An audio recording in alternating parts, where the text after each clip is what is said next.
যা জাতির জন্য, সমাজের জন্য, মুসলমানদের প্রকৃত কথাগুলো যেগুলো সেগুলো সমাজে বলে, কারো রক্তচক্ষুকে অপেক্ষা করে না, সেটি হচ্ছে উলামায়ে উম্মত। কথা বলেন ঠিক কিনা? বাংলাদেশে যত ওয়াজ মাহফিল হয়, কোনো ওয়াজ মাহফিলে বাধা নাই। বাংলাদেশে যত তাবদিল হয়, তাবদিলের মধ্যে কোনো বাধা নাই। বাংলাদেশে যত আওয়াজ হয়, আওয়াজের মধ্যে বাধা নাই। বাংলাদেশে যত ওয়াশ হয়, ওয়াশের মধ্যেও বাধা নাই। বাংলাদেশে একটি মাধ্যমে, একটি বক্তব্যের মধ্যে বাধা আসে, সেই বক্তব্যটার নাম হচ্ছে তাফসির। সেই বক্তব্যটার নাম কি? সকলকে বলতে হবে।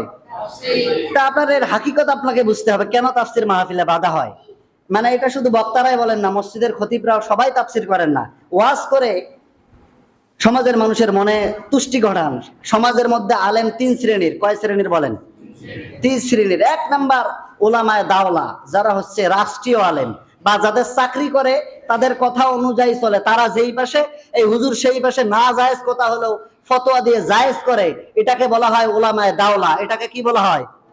উলামায়ে দাওলা। বলতে পারেন যে এটা রাষ্ট্রীয় আলেম বা যেখানে কর্ম করে, কর্মরত মানুষের কথা শুনতে অভ্যস্ত, আল্লাহর কথা তোয়াক্কা করে না, এই আলেমকে বলা হয় উলামায়ে দাওলা। এই আলেমকে কি বলা হয়? এটা হলো এক নাম্বার আলেম।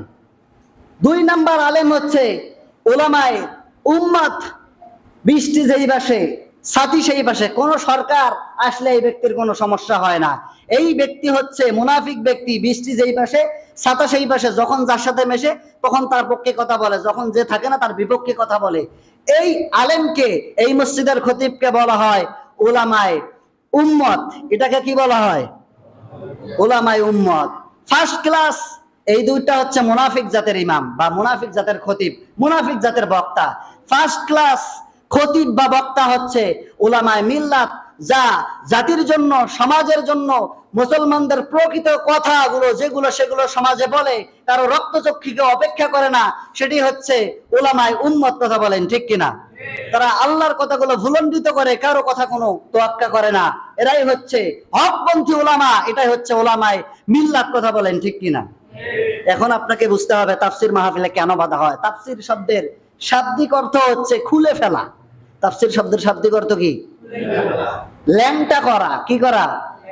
খারাপ শোনা গেলেও এটা কিন্তু খারাপ নয়, উলঙ্গ করা। এর হচ্ছে আবরণ খুলে ফেলা। তাফসির করলে ওই সমাজের মধ্যে সবচাইতে যারা নরকীট, সমাজের মধ্যে বিশৃঙ্খলাকারী, জালিম, যারা বিদাতকারী, শিরিককারী, অন্যায়কারী, তাদের এই গায়ের যে আবরণগুলো, জালিমের আবরণগুলো গায়ের মধ্যে পড়ে থাকে, তাফসির করলে এই যে ঢাকনা খুলে ফেলা, তাদের গায়ের মধ্যে ঢাকনা সরে যায়। মানুষ যে মনে করছিল এটা একজন আল্লাহর বান্দা, খাঁটি গোলাম, কিন্তু কিছুদিন যখন তাফসির করা হয় তখন দেখে যে না বেটা, এটা কোনো এক নাম্বার ব্যক্তি না, এটা দুই নাম্বার ব্যক্তি। কথা বলেন ঠিক কিনা?